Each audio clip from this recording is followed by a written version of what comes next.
전략적 투자를 했던 오나라 최고의 부자 노숙.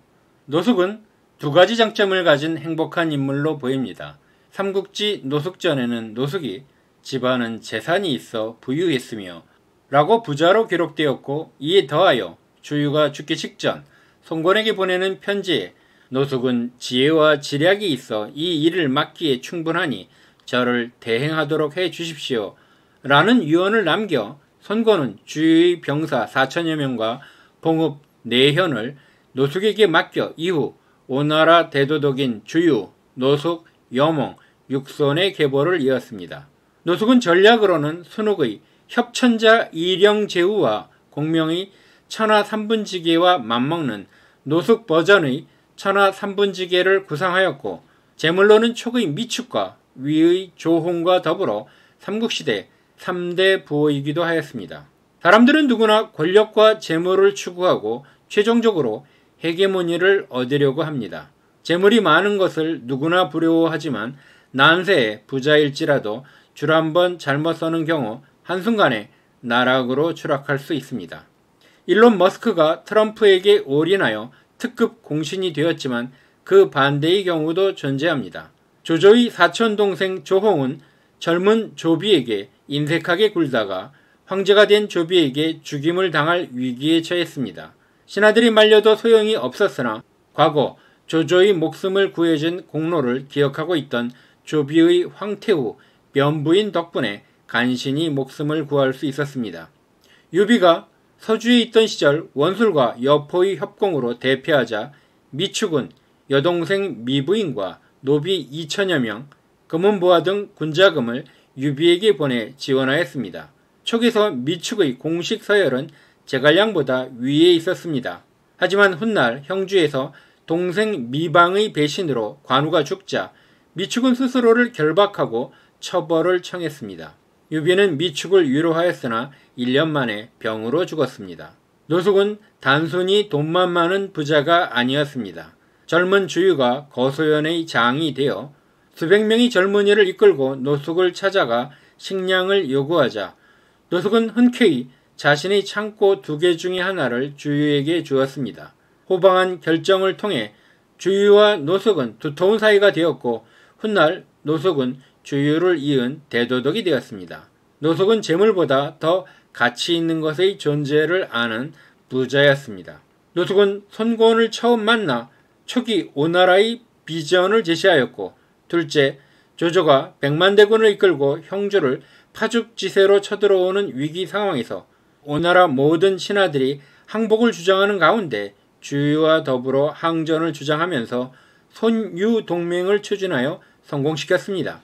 노숙이 사라지자 눈앞의 이익에 장기 비전이 사라진 송건은 여몽에게 관우의 후방을 기습하도록 하였고, 관우가 전사하자 유비는 이릉대전으로 공격해왔고, 촉과 오는 이전투구를 벌이며 국력을 소모하였습니다. 주유의 추천으로 첫 번째 대면을 한 노숙에게 송건은 자신의 꿈이 춘추시대 제황공과 진문공이라고 말했습니다. 예를 들은 노숙은 조조가 존재하는 한 환공과 문공은 될 수 없다고 잘라 말합니다. 한 왕실은 이미 기울어졌으므로 재건은 불가능하고 조조를 이기기는 힘드니 현실적으로 강동을 차지하는 것이 급선무라고 건의합니다.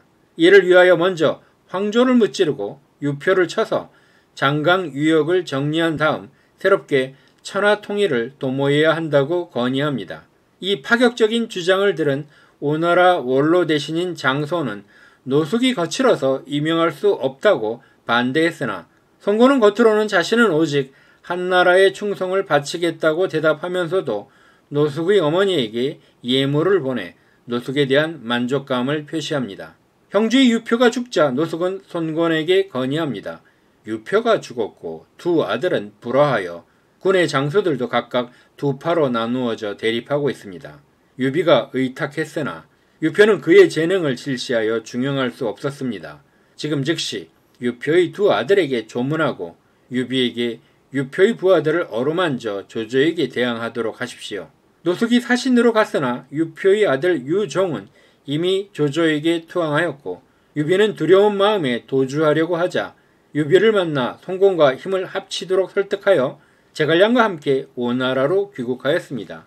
조조가 형주로 쳐들어오는 적벽대전을 앞둔 위기 상황에 장소를 필두로 오나라의 모든 신하와 장수들은 두려움 속에 항복을 주장하지만 노숙은 손권에게 은밀하게 말합니다. 항복하면 자신과 같은 신하들은 적당한 관직에 임명되겠지만 주군인 손권은 돌아갈 자리가 없습니다. 라면서 궁지에 몰린 유비와 연합하여 조조에 대항할 것을 주장합니다. 결국 적벽대전은 손유 연합군의 승리로 결판이 났고 승리한 노숙이 궁전에 들어와 알현하자 손권은 일어나 그에게 예의를 나타내고 말했습니다. 노숙, 내가 친히 안장을 짚고 말에서 내려 맞이하여 그대의 공을 충분히 대접한 것이 아니겠소? 노숙은 대답하기를 충분하지 못합니다. 주변 신하들이 이 말을 듣고 놀라자 노숙은 다시 말했습니다. 바라옵기는 존귀한 군주의 위엄이 천하에 더해져 구주를 통일하여 제왕의 사업을 완수하고 다시 특별한 수레로 현명한 인사들을 부르고 저를 부르신다면 비로소 빛날 뿐입니다. 하니 손권이 손뼉을 치면서 기뻐하고 웃었습니다. 유비가 손권을 찾아와 도움을 청했을 때 오직 노숙만이 유비에게 땅을 빌려주어 조조에게 대항할 것을 권유하였습니다. 시간이 흘러 관우와 노숙이 경계를 가까이 맞대고 있자 분쟁이 계속 발생했지만 노숙은 언제나 전략적인 시각으로 처리하였습니다. 조조라는 강력한 적에 대항하여 노숙은 유비와 손권의 연합이 중요하다고 판단하였지만 다른 신하들의 생각은 이에 미치지 못하였습니다.